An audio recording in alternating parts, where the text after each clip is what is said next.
درود پاک پڑھیں اللہم صلی اللہ علیہ سیدنا مولانا محمد۔ بھوکے تھے، فاقے میں گزر رہے تھے، رسول اللہ تشریف لائے، کہا فاطمہ کیا حال ہے؟ کہا بابا جان 3 دن سے فاقہ ہے، کوئی چیز نہیں۔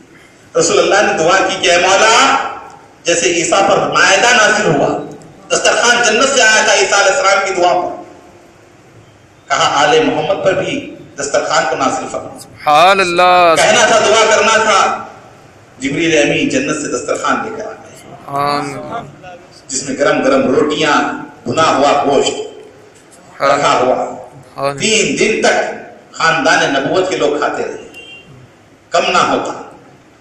ایک بوٹی نکالتے تھے، دوسری بوٹی آ جاتی، ایک روٹی لیتے دوسری روٹی آ جاتی۔ جنت کی غذا کبھی ختم نہ ہونے والی غذا ہے۔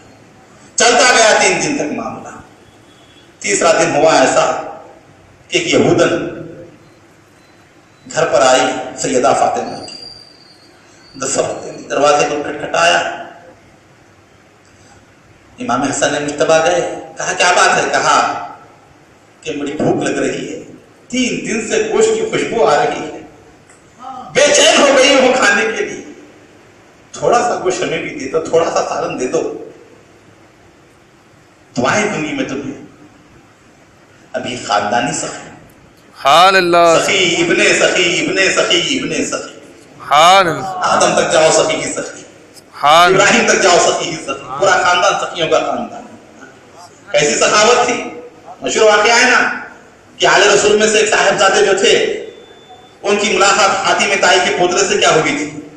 حاتم طائی نے کہا کہ میرے بابا دادا حاتم طائی کے گھر کی ڈیوڑی کے 70 دروازے تھے، اور ایک مانگنے والا سائل ایک دروازے سے آتا تو بھی دیتے، دوسرے دروازے سے آتا دیتے، تیسرے دروازے سے، 70 دروازوں سے پھر کر مانگنے کے لیے ایک ہی آدمی آتا، تو حاتم طائی 70 دروازوں سے اس کو خیرات کرتا۔ یہ حاتم طائی کی خیرات تھی، عرب کا مشہور سخی تھا۔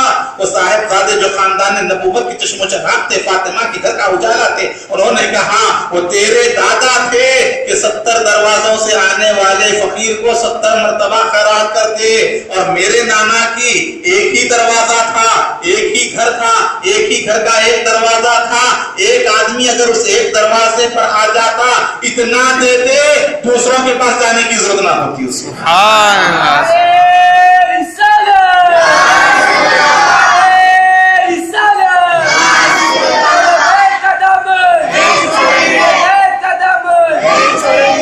یہ سخاوت اہل بیت کی، 70 دروازوں سے دیتا، یہاں تو اتنا دروازے سے ایک ہی ملتا کہ دوسرے دروازے کو جانے کی ضرورت نہ۔ سبحان اللہ، سبحان اللہ۔ وہ یہودی عورت کہا ہاتھ پھیلا کر کے مجھے بھی کھانے کے لیے دو، اور یہ سخی ابن سخی ابن سخی، کریم ابن کریم ابن کریم، فوراً گئے، ہاتھ ڈالا، سبحان اللہ، اٹھایا، سبحان اللہ، اور لے کر آئے دروازے کے پاس، اس کو دینا ہی چاہ رہے ہیں، اللہ تعالیٰ نے اٹھا لیا گوشت کو، گوشت غائب ہو گیا ہاتھ میں سے۔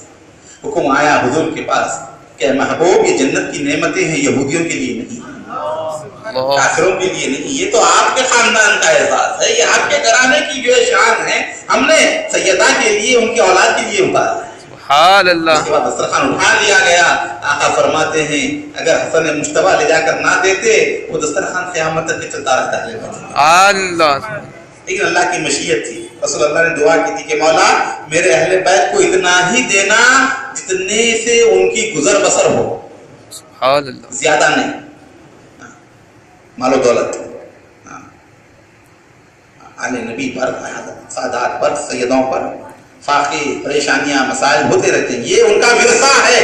رسول اللہ نے ان کے لیے آخرت کی بھلائیاں مانگی، دنیا کی بھلائیاں نہیں، دنیا کی نعمتیں نہیں، دنیا کی دولت نہیں، سبحان اللہ، کا اتنا ہی دینا جس سے ان کی گزر بسر ہو جائے، کوئی مدد کر سکے۔ خود نہیں کھاتے تھے، اوروں کو کھلاتے تھے، کتنے صابر تھے محمد کے گھرانے والے، کیسے صابر تھے انشاءاللہ تعالی کل کی مجلس میں اس کا ذکر ہوگا۔ وما علینا الا البلاغ۔